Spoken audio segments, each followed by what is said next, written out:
Shalom, selamat pagi keluarga Happy Sword Family. Kembali lagi dalam renungan pagi hari ini. Sebelumnya mari kita bersatu dalam doa. Tuhan, terima kasih atas penyertaan-Mu.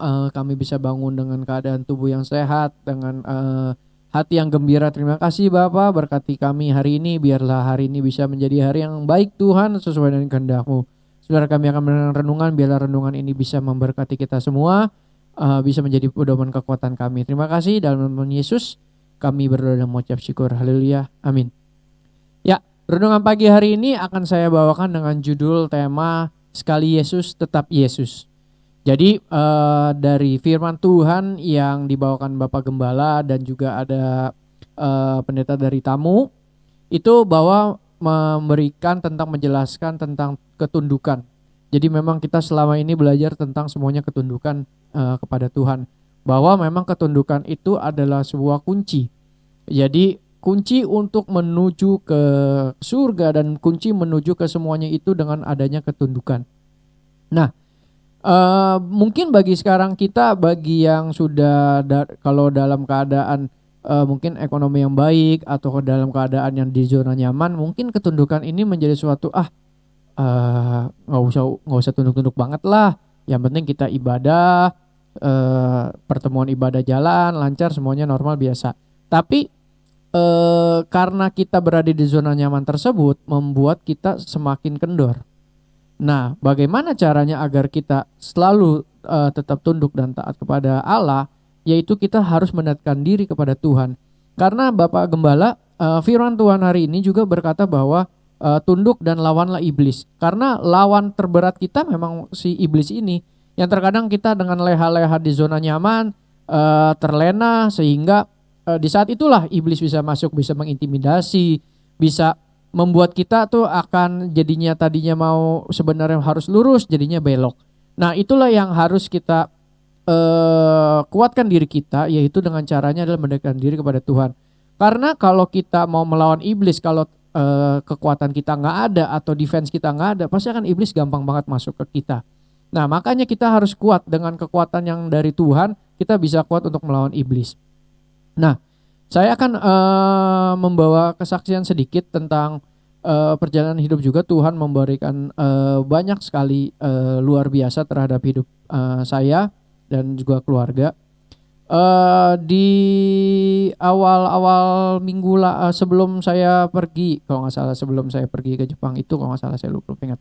Memang dalam keadaan ekonomi keluarga saya cuma kurang begitu tidak baik-baik saja, sehingga saya harus mengorbankan atau harus membuat saya harus menjual mobil saya. Jadi dalam keadaan tersebut bahwa saya juga bergumul sama Tuhan waktu itu. Yang waktu itu saya sempat ada renungan bahwa saya belum tahu jawabannya seperti apa. Tapi makin kesini akhirnya ya udah, kayaknya memang harus saya melepaskan mobil itu, harus saya jual. Jadi itu juga saya bersiteru sama istri juga bahwa adalah sebenarnya dalam satu sisi bahwa dia juga pasti nggak akan mau untuk jual mobil. Tapi memang Tuhan berkata lain, memang kalau memang kita harus melepaskan sesuatu, ya sudah gitu loh.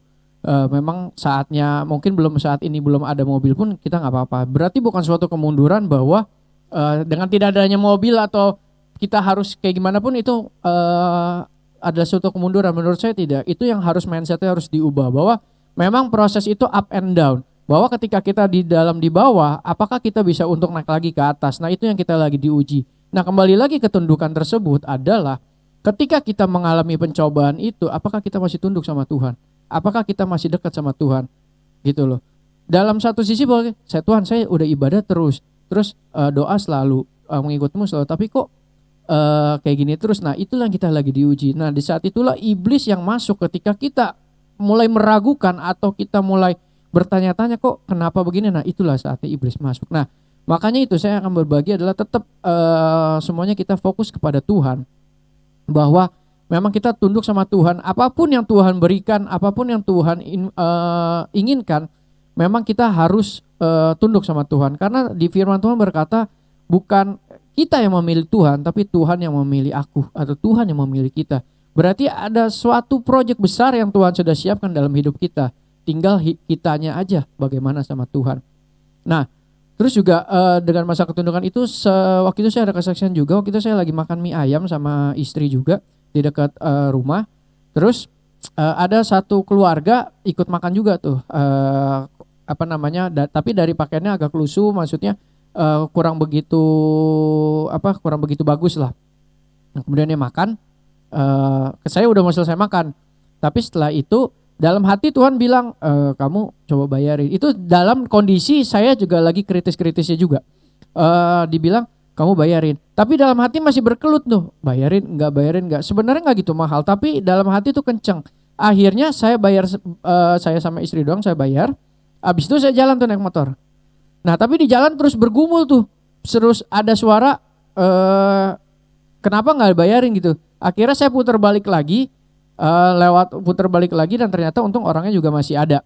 Jadi di saat itu saya bayarin. Nah, di tantangan tersebut adalah di mana saat kita lagi kekurangan, apakah kita bisa memberi? Kalau memberi dalam waktu berkecukupan hal yang biasa. Tapi apakah saat kita kekurangan kita bisa waktu untuk memberi? Nah, itulah tantangannya. Jadi ketika saya memberi, udah setelah saya membayarnya itu ada sukacita gitu loh. Walaupun kita nggak tahu dampaknya seperti apa nanti, yang penting aku sudah melaksanakan, udah tunduk, Tuhan berkata, coba kamu bayarin itu orang. Bayarin keluarga itu, kayak gitu. Jadi yang saya mau bagikan adalah apapun yang terjadi dalam kehidupan kita, kalau memang kita sudah menyerahkan hidup kita, udah serahin aja semuanya sama Tuhan. Apapun yang Tuhan mau udah terserah. Mau kita mau kayak gimana pun udah kita berserah aja. Yang penting kita tetap ke jalannya Tuhan, nggak miring ke kiri atau ke kanan. Itu juga pembelajaran buat saya bahwa kita harus tetap terus dalam tracknya Tuhan gitu. Tunduk apa yang Tuhan mau, yang firman Tuhan katakan terhadap kita. Terkadang itu kan memang kita secara manusia berpikir, oh kita maunya begitu. Tadi Bapak Pendeta juga bilang bahwa terkadang tuh kita bukan ikut maunya Tuhan, tapi ikut maunya kita. Tapi ingat kembali lagi, Tuhan itu yang memilih kita, bukan kita yang memilih Tuhan. Jadi itu aja yang akan saya bagikan. Mari kita berdoa. Tuhan, terima kasih atas penyertaan-Mu, atas renungan pagi hari ini. Biarlah renungan ini bisa menguatkan kami Tuhan, agar bisa tunduk dan taat kepada Engkau Tuhan. Biarlah itu bisa menjadi rema di hati kami, pimpin kami Roh Kudus, ingatkan kami Tuhan, selalu remind kami apapun yang kami lakukan Tuhan. Terima kasih Bapak, berkati kami semuanya hari ini, biarlah hari ini bisa menjadi hari yang luar biasa. Terima kasih, di dalam nama Tuhan Yesus kami berdoa dan mengucap syukur. Haleluya, amin. Terima kasih, Tuhan Yesus memberkati.